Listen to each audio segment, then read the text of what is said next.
नमस्कार। आज का जो वीडियो है वो ख़ास तौर से कुछ मित्रों के लिए है और वो ऐसे मित्रों के लिए जिन्होंने ज़्यादातर बार ये बोला है कि गुरु जो है वो इतने कठोर क्यों होते हैं। और ख़ास तौर से आजकल के जो गुरु हैं वो बहुत ही ज़्यादा एक तरीके से उत्पीड़न सा कर देते हैं। बोलने में भी वो ऐसे बोलते हैं जैसे कि गोली मार रहे हों किसी को।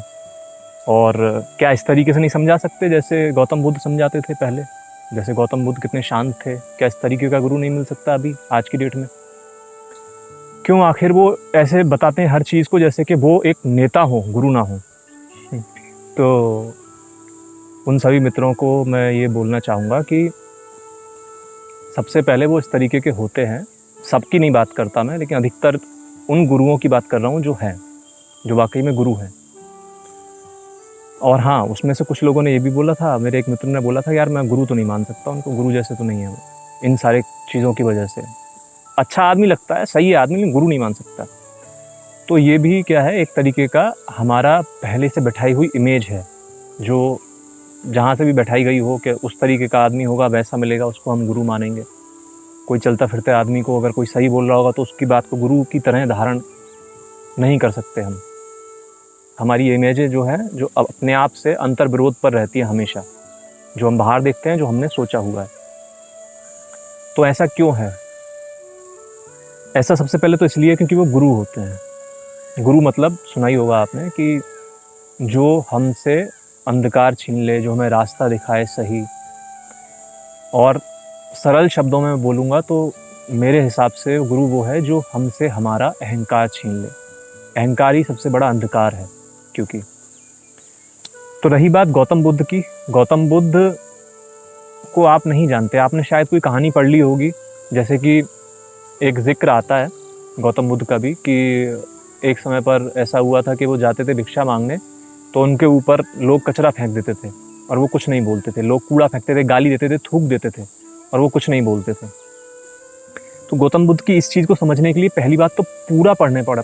दोबारा से वही बात कि गौतम बुद्ध को पूरा जानना पड़ेगा, क्योंकि गौतम बुद्ध खुद के साथ ही शिष्य जैसा और खुद के साथ ही गुरु जैसा व्यवहार करते थे। उन्होंने जो भी कुछ सीखा उससे यही सीखा। वो खुद से ही ये बात बोलते थे, खुद को ये वचनबद्ध करते थे कि मैं तेरी लाख बेइज्जती कराऊंगा लेकिन तू उफ नहीं करेगा। ऐसा नहीं है कि उनके अंदर क्रोध नहीं आता था। उन्होंने अपने प्रति वो इतने ईमानदार रहे, अपने गुरु के प्रति भी। गुरु कौन? वो स्वयं थे। उन्होंने स्वयं के अंदर अपने उस वचन को माना कि कुछ भी हो, इस अहंकार को दूर करने के लिए मैं तेरी बेइज्जती कराऊंगा, तू करेगा और तू उफ नहीं करेगा। तो पहले तो ये देखना पड़ेगा कि उस समय वो गुरु की तरह रिएक्ट कर रहे हैं या फिर शिष्य की तरह व्यवहार कर रहे हैं गौतम बुद्ध। वही गौतम बुद्ध थे जिन्होंने अपने तमाम शिष्यों की ऐसी ऐसी परीक्षाएं ली कि आदमी बौखला जाए।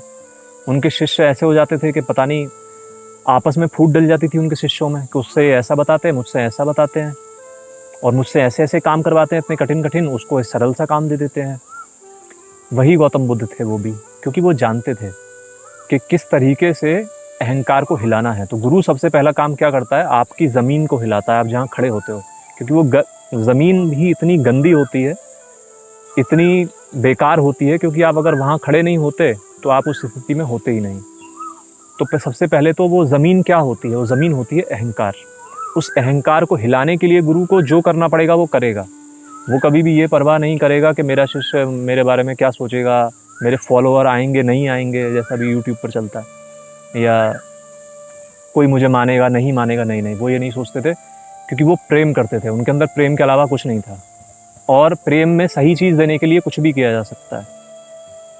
वो उनकी ज़मीन को हिलाने के लिए कुछ भी करते थे।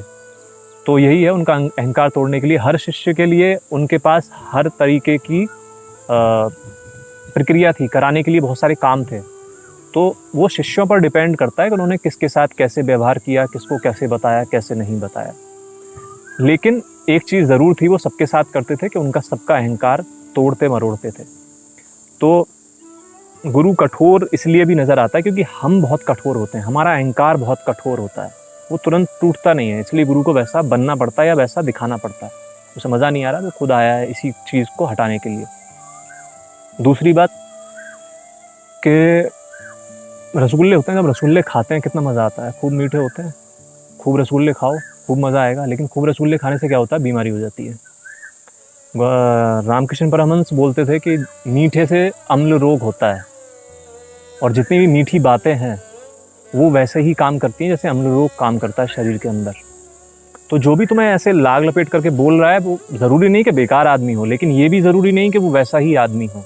उसके पीछे कुछ ना कुछ आपको, आपके अहंकार को बढ़ाने के तत्व छुपे रहेंगे। आपको बड़ा अच्छा लगेगा कि अरे वाह क्या बात करी, लेकिन वो कुछ ना कुछ आपका अहंकार ही बढ़ा रहा है। दूसरी चीज़, जो कोई उल्टी सीधी बकवास है, बहुत ज़्यादा गुस्से में या ऐसा बोल रहा है, पता नहीं जैसे क्या हो, ज़रूरी नहीं कि वो भी अच्छा ही आदमी हो सकता है वो भी जहर हो, असल में जहर हो वो, लेकिन सच्चाई थोड़ा जहर की तरह प्रतीत होती है, लेकिन होती नहीं है वो जहर। तो रामकृष्ण परमहंस ने भी ये बात बोली थी। गुरु कठोर इसीलिए होता है कि आप बहुत कठोर हो, आपको समझने के लिए, अपने आप को समझने के लिए आपको अपने अहंकार को दूर रखना पड़ेगा। तो सबसे पहली बात तो यही है। और एक सबसे बड़ी बात जो है कि हमें ऐसा क्यों चाहिए कि हम, जो हमें अच्छा लगता हो उस तरीके से आदमी हमें बताए, जिस तरीके से हमें अच्छा लगता हो। जो मुझे गौतम बुद्ध का एग्जाम्पल दे रहा है इंसान, कि गौतम बुद्ध जैसे नहीं समझा सकते जैसे वो समझाते हैं गौतम बुद्ध।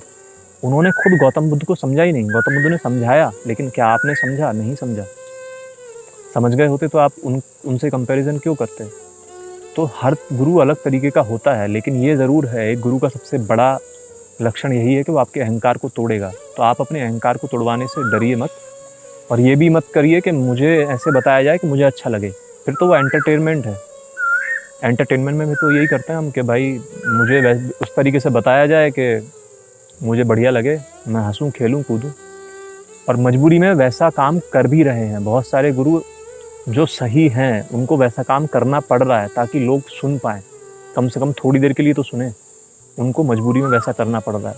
वो उनकी मजबूरी नहीं है, वो हम इतने मजबूर हैं अपनी आदतों से, अपने अहंकार की वजह से, कि हम अपने आप को छोड़ने को तैयार नहीं हैं और सुनने को तैयार नहीं हैं। तो बिना प्रिज्यूम किए कुछ भी, जब हम इंटरनेट पर निकलते हैं, यूट्यूब पर निकलते हैं, तो बिना ये देखे कि ये कैसे बोल रहा है, मुझे पसंद नहीं है, इस तरीके से कैसे बोल दिया इसने। हम कुछ खुद के बारे में जानने निकलते हैं, कुछ जानने निकलते हैं, तो हम दूसरे के बारे में, लेकिन हम क्या करते हैं, जजमेंट करते जाते हैं। निकलते हैं हम जानने कि क्या है, चलो देखते हैं, लेकिन हम क्या करते हैं, ऐसे दिखाते से हमें सब पता है, अरे ये बेकार है, ये सही है, ये बेकार है, हाँ ये ऐसा बोल रहा है, चलो ठीक है, ये थोड़ा ठीक है, ये बेकार है। हम जज बन जाते हैं 2 सेकंड के अंदर। बस यही होता है। तो पुरानी चीज़ों को थोड़ा सा छोड़कर सुनना बहुत ज़रूरी है। सुना तभी जा सकता है जब अहंकार को थोड़ा सा दरकिनार किया जाए। नहीं तो क्या होगा, हम शुरुआत के 2 मिनट में ही अपना मन बना लेंगे कि ये बोलेगा और इस तरीके से बोल रहा है। फिर अगले जो 10 मिनट 15 मिनट का जो भी वीडियो होता है, या जो हम सुनते हैं, किसी की बात साक्षात सामने खड़े होकर भी सुनते हैं, हम फिर वही सुनते हैं जो हम सुनना चाहते हैं। हमारे पास शब्द वहाँ नहीं छू पाते, वो काम नहीं कर पाते शब्द जो असल में वो करने के लिए बने हुए हैं। तो हमारी आज्ञा चाहिए होती है। हमारी आज्ञा तभी मिलती है जब हमारा अहंकार थोड़ा दूर होगा। हमारा अहंकार इतनी जल्दी किसी को आज्ञा देता नहीं है। वो कुंडली मारकर सांप की तरह ऊपर बैठा रहता है कि कोई आके से जाएगा जो मुझे हिला दे, मुझे पसंद नहीं है, हटो, हुंकार मारता रहता है वो। तो सांप को थोड़ी देर के लिए बोलो कि बेटा मैं तुझे दूध पिलाऊंगा, थोड़ा साइड हो जा, ज़रूर पिलाऊंगा, थोड़ा सा समय दे मुझे खुद को समझने के लिए। तो कोई कैसे भी बोल रहा हो वो अलग बात है। आप देखो कि आपको क्या चाहिए, आपके जीवन में क्या चल रहा है, और आप उसको कैसे इम्प्लीमेंट अपने जीवन में कर सकते हो। धन्यवाद।